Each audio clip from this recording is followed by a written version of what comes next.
Hello. My name is Swagana, and today is all about look at him. Just look at him. Him. Welcome back to Game Spotlight, the place to find all the details for upcoming games such as the plot, the release dates, the settings, and gameplays.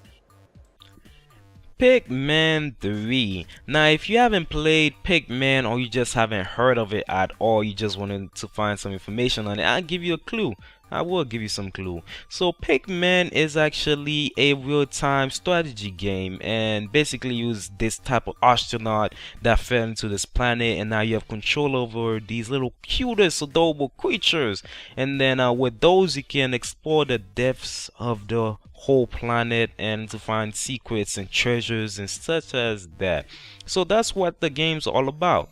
Now, before we actually begin with the information, I just want to emphasize that I won't be going too much into the plot or anything else I would spoil the game for anyone. So I just mainly focus on the newer stuff, the new features, the new characters, the new pigments, and that'll be it for this game spotlight.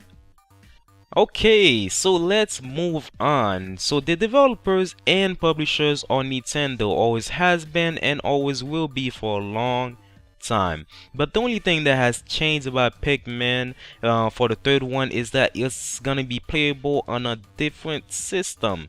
Now it's the Wii U. Yes, I said the Wii U.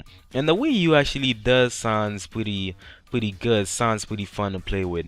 So the past Pigments were playable on the GameCube and the other Nintendo systems, but this one is playable on the Wii U. I don't know if they're gonna change that and also connect it with the Wii itself, but for right now it's only the Wii U.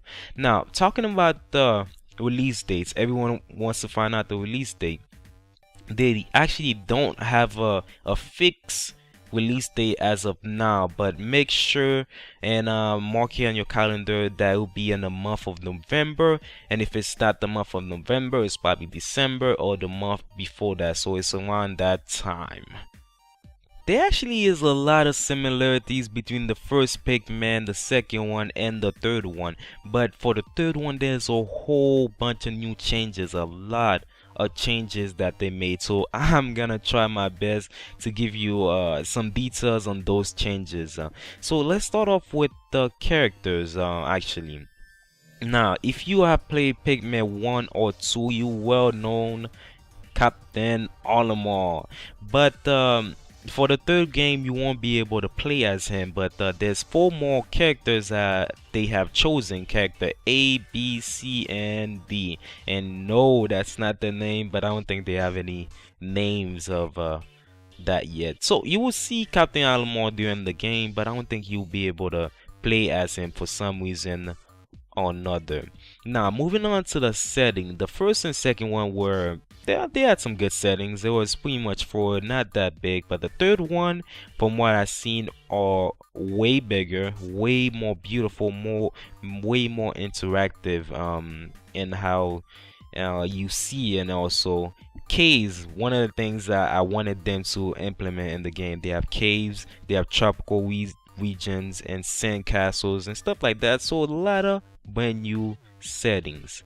Now moving on to the modes, you can play, actually I don't know yet, but multiplayer is question mark, single player of course, and a new type called challenge mode.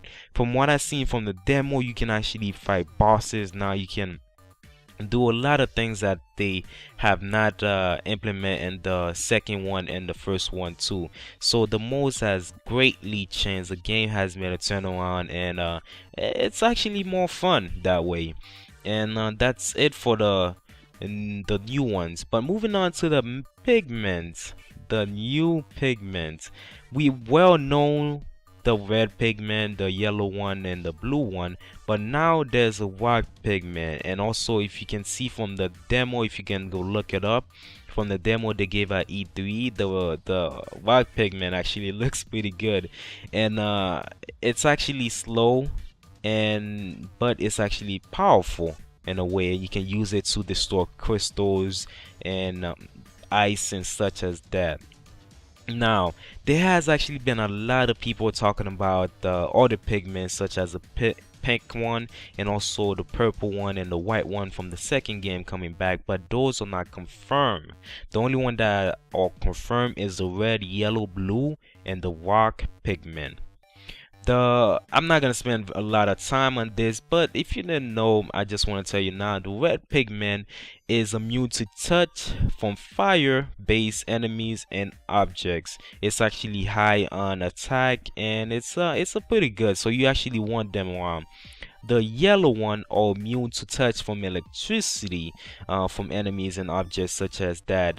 They're the lightest and you can throw them the farthest. If you need something to throw like a large range, use them. Now the blue one are immune to touch from water and they're the only one that can actually survive water, and they actually can help other pigments that I mean, if they're drowning, the blue ones can go save them. So if you need to explore some water, some rivers, some ocean, you need the blue ones around. So of course you're gonna need all three of them in combinations to fight enemies, to explore and stuff like that. Now, one pigment that I actually wanted to mention is likely, I say 75% sure that they'll implement this pigment into the game, is the pink one. It was noticed in the a menu screen of the demo. The pink one was flying, which is cool. Now they have a flying, I don't know if they have a flying one now, if they're gonna implement into the game, but they definitely have a lot of new ones coming up. The pink one, which is probably not its name, but we did see a little glimpse of that. I hope I have a little picture. It might be blurry, but yeah. And that's all the new stuff that they have. So altogether, I'm giving this game a 9 out of 10, which is pretty good. The graphics on this game are not the best out there, but they are up there, and it will always be fun on my part. And the gameplay is still nice. There's some mechanics they gotta work on, but it's still fun. It's still something that appeals to me. So altogether, this game has to be a 9 out of 10. And that's it for the game spotlight for Pikmin 3. It will be my pleasure if you leave in a comment any games I should do a spotlight on. I'm thinking of all the games of right now, but it'll be my pleasure if you leave a little tip or help for me. So that's it for today, and have a great day. Swagging out.